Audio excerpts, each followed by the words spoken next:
ये कहानी है फ्यूचर यानी काफी आगे के टाइम की 2040 की, जहाँ पर 8 साइंटिस्ट को प्लैनेट मार्स सैयारे पर भेजा जाता है रिसर्च के लिए। और ये जमीन से भेजा गया पहला मिशन था ताकि वो पता कर सके कि यहाँ कभी जिंदगी मुमकिन थी या हो सकती है। और लोगों को यहाँ 6 महीने हो गए हैं और अब बस यहाँ एक ही दिन इनको रुकना है, जिसके बाद ये वापस जमीन पर जाने के लिए निकलेंगे। अब यहाँ रोवर यानी मार्स की गाड़ी में विंसेंट आर्मी साइंटिस्ट और उसके साथ ही बैठी थी जो अपनी एक बायोलॉजिस्ट को लेने जा रही थी। पर तभी यहाँ काफी बड़ा रेत का तूफान आ जाता है और ये लोग घबराते नहीं क्योंकि रोवर को इसलिए बनाया होता है ताकि इस तरह के तूफान से निपट सके। और ये लोग फिर भी तूफान से निकलकर अपनी बायोलॉजिस्ट के पास आ जाते हैं जो इस मिट्टी के सैंपल लेकर उन्हें चेक कर रही थी, पर उसे कुछ नहीं मिलता। वो काफी गुस्से में थी कि हम यहाँ रिसर्च करते 6 महीने हो गए हैं, इतनी मेहनत कर रहे हैं पर अभी तक हमें कुछ नहीं मिला। तो इन सबके पास मेन बेस स्टेशन से मैसेज आता है जो स्टेशन मार्स के चारों तरफ बनाया गया था। मैसेज था कि आप सबको लेने हम कुछ ही देर में स्पेसशिप भेज रहे हैं, तो सब लोग तैयारी करने। और यहाँ एक साइंटिस्ट जिसका नाम मार्को था वो अपने कैप्टन को कहते हैं कि मैं बाहर जाना चाहता हूँ, जिस पर कैप्टन का कहना था कि अब क्यों जाना है बाहर, हमें लेने आ रहे हैं। और वैसे भी मिशन तो बंद कर दिया है जब कुछ मिला ही नहीं यहाँ पर। जिस पर मार्को कहता है कि मैंने मार्स की एक जगह साइट लाइन पर एक डिवाइस लगाई थी जो काम नहीं कर रही, तो मैं उसे ठीक करने जाना चाहता हूँ। ये सुनकर कैप्टन को काफी हैरानी हुई कि अब इसने डिवाइस ठीक करके क्या करना है, लेकिन वो फिर भी मान गई। कहते हैं कि ठीक है चले जाओ, और अकेले नहीं अपने साथी को साथ लेकर जाओ। और हाँ, रात होने से पहले वापस भी आ जाना। अब ये लोग यहाँ से निकलने ही वाले थे कि तभी यहाँ विंसेंट उसके साथी और बायोलॉजिस्ट भी आ जाते हैं। ये तीनों उनसे बात करने की कोशिश करते हैं जहाँ मार्को का कहना था कि अभी देर हो रही है, मैं जल्दी में हूँ, मुझे डिवाइस ठीक करने जानी है कैसे भी करके। जिस बात से बायोलॉजिस्ट को काफी हैरानी हुई कि मार्को सिर्फ एक डिवाइस ठीक करने के लिए इतनी जल्दी में है। उसे शक हुआ, इसलिए वो मार्को का कंप्यूटर चेक करती है और जो चीज उसने देखी वो काफी हैरानकुन थी जो वो बाकियों को भी दिखाती है। असल में मार्को को साइट 9 मार्स की उस सतह पर लाइफ फॉर्म मिली थी, यानी कुछ ऐसे जानदार सैंपल जिससे पता चला कि यहाँ जिंदगी मुमकिन हो सकती है। जो देखकर सारे काफी हैरान रह गए कि मार्को डिवाइस को ठीक करने वाला बहाना बनाकर गया है। उसने हम लोगों को ये बात क्यों नहीं बताई। फिर थोड़ी और बातचीत करने पर ये अंदाजा लगा लेते हैं कि असल में वो इस खोज का सारा क्रेडिट खुद लेना चाहता है, जब तो इतनी जल्दी में गया वहाँ। अब ये जानकर कैप्टन मार्को के रोवर में कॉल करता है जहाँ पर मार्को का साथी फोन उठाता है क्योंकि वो अंदर था जबकि मार्को बाहर, क्योंकि वो अभी भी वहाँ साइट पर टेस्टिंग कर रहा था। वो मिट्टी लेता है जिसको टेस्ट करने पर सच में ऐसे सैंपल उसके हाथ लग गए थे जिससे यहाँ जिंदगी मुमकिन हो सकती थी। और अपनी ये कामयाबी देखकर मार्को काफी खुश हो जाता है। वो ये बात अपने साथी को बताने ही वाला था कि तभी वो जगह जहाँ मार्को खड़ा था वो जमीन नीचे धंस जाती है और वो एक काफी बड़े होल में जाके गिरता है जो इन लोगों ने ये ड्रिलिंग खुदाई करके बनाया था। ये देख उसका साथी काफी घबरा गया, जल्दी से उतरकर बाहर आता है। फौरन उसने अपने बेस पर भी इस बारे में बता दिया था। जहाँ थोड़ी देर के बाद कैप्टन अपनी एक साथी के साथ आ जाती है जो डॉक्टर थी, और क्योंकि वो मार्को की काफी अच्छी दोस्त थी इसीलिए उसके साथी पर गुस्सा करती है कि तुमने उसे गिरने से बचाने के लिए कुछ क्यों नहीं किया। और कैप्टन को कहती है कि मैं जल्द से जल्द नीचे जाना चाहिए ताकि मार्को को बचा सके। जिस पर कैप्टन का कहना था कि ये होल काफी गहरा है और मेरा नहीं ख्याल कि इतनी ऊंचाई से गिरने पर मार्को बचा होगा और हमारे पास नीचे जाने का कोई इंतजाम भी नहीं। हम पहले अपनी बेस पर जाएंगे, वहाँ से मेल स्टेशन पर राब्ता करके फिर यहाँ वापस आएंगे, जिसके बाद हॉल में भी चले जाएंगे मार्को को बचाने के लिए। इस पर डॉक्टर कहती है कि आप दोनों चले जाओ बेस पर, मैं यही रुकूंगी क्योंकि मुझे लगता है जब तक हम वापस आएंगे देर हो जाएगी और मैं खुद ही किसी तरह कोशिश करती हूँ नीचे जाने की। अब कैप्टन उसकी बात मान गई, इसलिए वो और मार्को का साथी बेस पर वापस आ जाते हैं। इस बारे में पहले यहाँ के लोगों को और फिर स्टेशन पर भी बता देते हैं। तब स्टेशन वाले कहते हैं कि आप अपने टूल्स औजार वगैरह लेकर जाए वहाँ और मार्को को ढूंढने की कोशिश करें। अगर वो जिंदा मिल गया तो ठीक है, अच्छी बात है, पर अगर उसकी मौत हो गई हुई तो लाश को भी ले आना। जिसके बाद हम मार्को की ये लाइफ फॉर्म वाली खोज को दुनिया के सामने ले आएंगे। अब मार्को का साथी और बायोलॉजिस्ट ये बेस पर रुके जबकि कैप्टन बाकियों को लेकर उसी जगह साइट 9 के लिए निकल जाते हैं। उधर डॉक्टर हॉल के अंदर देखने की कोशिश करती है पर देख नहीं पाती क्योंकि वहाँ से धुएं जैसी भाप निकल रही थी, इसलिए वो वापस रोवर में आकर बैठ जाती है। पर तभी उसे बाहर से आवाजें आने लगी जैसे कोई रोवर के अंदर आने की कोशिश कर रहा है।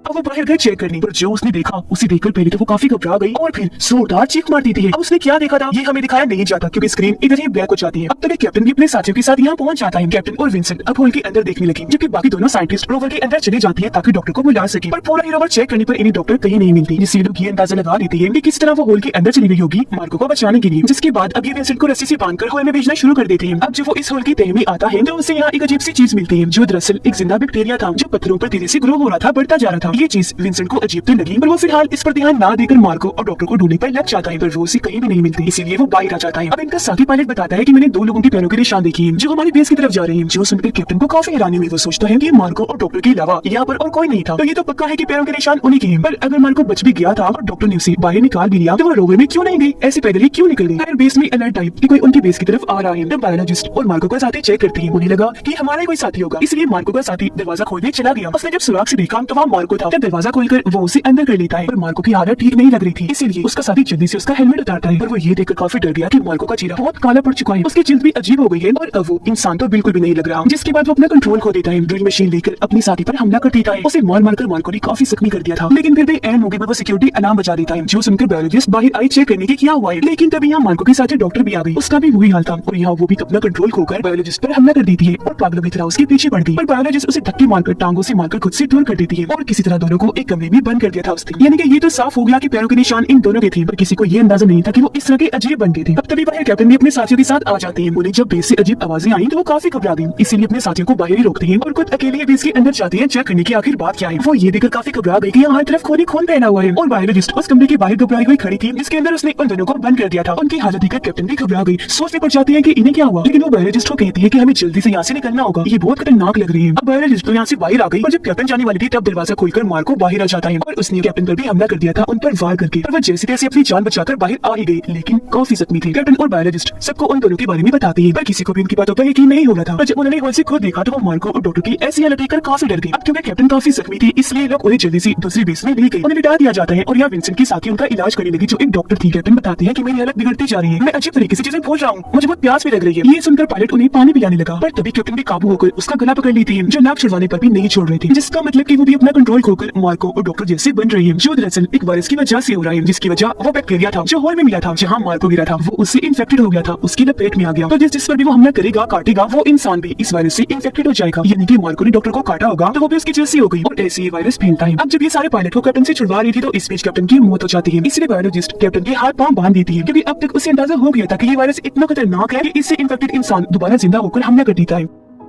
अब तभी स्क्रीन पर देखते हैं कि जहाँ मार्को और डॉक्टर को बंद किया गया था वो वहाँ का दरवाजा तोड़कर दूसरे कमरे में आ गई। वो यहाँ आने की भी कोशिश कर रही है और अगर ऐसी चलता रहा कुछ ना किया गया तो वो भी यहाँ आ जाएंगे क्योंकि वो खतरनाक होने के साथ साथ ताकतवर भी हो गई है, जिससे सारे ही काफी घबरा गए। अब यहाँ विंसेंट एक आइडिया देता है कि मैं एक अंडरग्राउंड पाइप के जरिए अपने बेस के पहले कमरे में जाता हूँ क्योंकि मेन से जाना खतरे से खाली नहीं। वहाँ जाकर मैं सिस्टम को चलाऊंगा और फिर अपने स्टेशन पर राब्ता करके यहाँ की सूरत हाल के बारे में बताऊंगा ताकि वो यहाँ मदद पहुंचा सके। अब ये आइडिया सबको पसंद आया, इसलिए विंसेंट वहाँ के लिए निकल जाता है, जबकि उसके डॉक्टर साथी कैप्टन के खून का सैंपल लेकर चेक करने लगती है कि आखिर इन सबके साथ हो क्या रहा है। जहाँ टेस्ट करके उसे पता चला कि सब उसी लाइफ फॉर्म की वजह से हो रहा है जो मार्को को साइड 9 की सतह पर मिला था और जो बैक्टीरिया हॉल के अंदर बड़ा हो रहा था वो भी इसी की वजह से, क्योंकि इस वायरस की मेन जड़ ही लाइफ फॉर्म था जिससे वो बैक्टीरिया इतना खतरनाक हो गया कि इन्हें इन्फेक्टेड करने लगा। पहले इंसान के पर कंट्रोल करके सारी यादों को मिटाता है और फिर पूरी तरह दिमाग को भी अपने कंट्रोल में कर लेता है, क्योंकि इंसान जमीन पर रहती है वहाँ के माहौल की आदी है, इसलिए यहाँ का वायरस उन्हें इस हद तक इन्फेक्टेड कर रहा है। फिर अब ये लोग अपना दिमाग लगाकर इस वायरस को थोड़ा बहुत चेंज करके एंटीडोट बनाते हैं, यानी वायरस का तोड़, और उसी कैप्टन को लगाते हैं टेस्ट करने के लिए। जब इन्हें पता चला कि ये काम कर रहा है क्योंकि कैप्टन के सेल्स में जो वायरस डबल हो रहा था वो प्रोसेस अब रुक गया था, जो देखकर इन्हें अब थोड़ा सुकून का सांस आता है। उधर विंसेंट पहले कमरे में पहुंच गया था जहाँ वो सिस्टम को ठीक करके दोबारा से चलाकर स्टेशन पर मैसेज भेजने में लग जाता है, पर तभी यहाँ लाइट्स बंद होना शुरू हो गई जिससे सिस्टम ऑन होने से पहले ही रुक गया। ये देखकर विंसेंट बाहर जाता है ताकि गड़बड़ी को देख सके, जहाँ उसे पता चला कि मार्को का साथी इस पर अंदर आते ही मार्को ने ड्रिल मशीन से हमला कर दिया था, वो भी इस वायरस से इन्फेक्टेड हो गया है और अपना कंट्रोल खोकर वो मेन सिस्टम में छेड़छाड़ कर रहा था। वो जैसे विंसेंट को देखता है उसकी तरफ भागने लगा, तब ये देखकर मार्को और डॉक्टर भी उसी तरफ आने लगे। अब विंसेंट की जान को खतरे में देखकर उसके साथी आवाज कर देती है जिससे वो दोबारा उनके दरवाजे के पास ही आ गए, जो देखकर बायोलॉजिस्ट हॉल से उन पर इस एंटीडोट का स्प्रे कर देती है जिससे वो लोग कमजोर होकर नीचे गिर जाते हैं। और तब तक विंसेंट भी पाइप के जरिए इसी कमरे में वापस आ जाता है जिसके पीछे पीछे मार्को का इन्फेक्टेड साथी भी आ गया। अब यहाँ बायोलॉजिस्ट उन सबकी जान बचाने के लिए मार्को के साथी का ध्यान अपनी तरफ करके उन सबको बाहर जाने का कहती है। अब पायलट साथी गेट पर था इसलिए उसे लग रहा था कि बायोलॉजिस्ट अंदर इसलिए रुक गई है क्योंकि अब वो भी इन्फेक्टेड हो चुकी है, इसलिए वो विंसेंट और उसके साथी को बाहर निकालकर बायोलॉजिस्ट को मार के साथी अंदर बंद कर देता है जो इन्फेक्टेड था, जिससे वो बेचारी वही उसके साथ ही फंस गई और अब ये तीनों उस कमरे से बाहर भागने लगते हैं जहाँ पर इन्फेक्टेड मार्को विंसेंट के साथी पर हमला करके उसे जख्मी कर देता है। तब ये लोग उसे जख्मी हालत में लेकर रोवर में आ गए और यहाँ विंसेंट अपने साथी को इंजेक्शन लगाता है ताकि उसे कुछ हो ना। अब इन लोगों को याद आता है कि इस रोवर में पावर एनर्जी कम है पर साइड लाइन पर खड़े एक रोवर में बहुत सारे पावर है, तो ये सब अब उसकी तरफ ही जाने लगे। इस बीच उन्होंने ये भी नोटिस कर लिया कि हमारे इन्फेक्टेड साथी भी अब हमारा पीछा कर रहे हैं, यानी कि जो इन्होंने एंटीडोट बनाया था ये उसमें कामयाब नहीं रहे क्योंकि वो बस कुछ ही देर के लिए वायरस के असर को रोक सकता है, मुकम्मल खात्मा नहीं करता, जिसके कुछ ही देर के बाद वायरस का असर दोबारा हो जाता है, यानी कि ये वायरस इतना खतरनाक है। उधर वो लोग साइड लाइन पर पहुंच गए। इस रोवर में विंसेंट और उसके साथी रुकते हैं जबकि पायलट दूसरे रोवर को लेने जाता है, जहाँ जाकर वो विंसेंट से राब्ता करता है, कहता है कि तुम्हारे साथी इन्फेक्टेड है, मैं उसे साथ ले जाने का रिस्क नहीं ले सकता, अगर तुम मेरे साथ उस जगह पर जाना चाहती हो जहाँ से स्पेसशिप लेने आ रही है तो तुम्हें अपने साथी को छोड़ के आना होगा, जिसके लिए विंसेंट मना कर देता है कि नहीं मैं ऐसे नहीं कर सकता, उसके बगैर नहीं आऊंगा।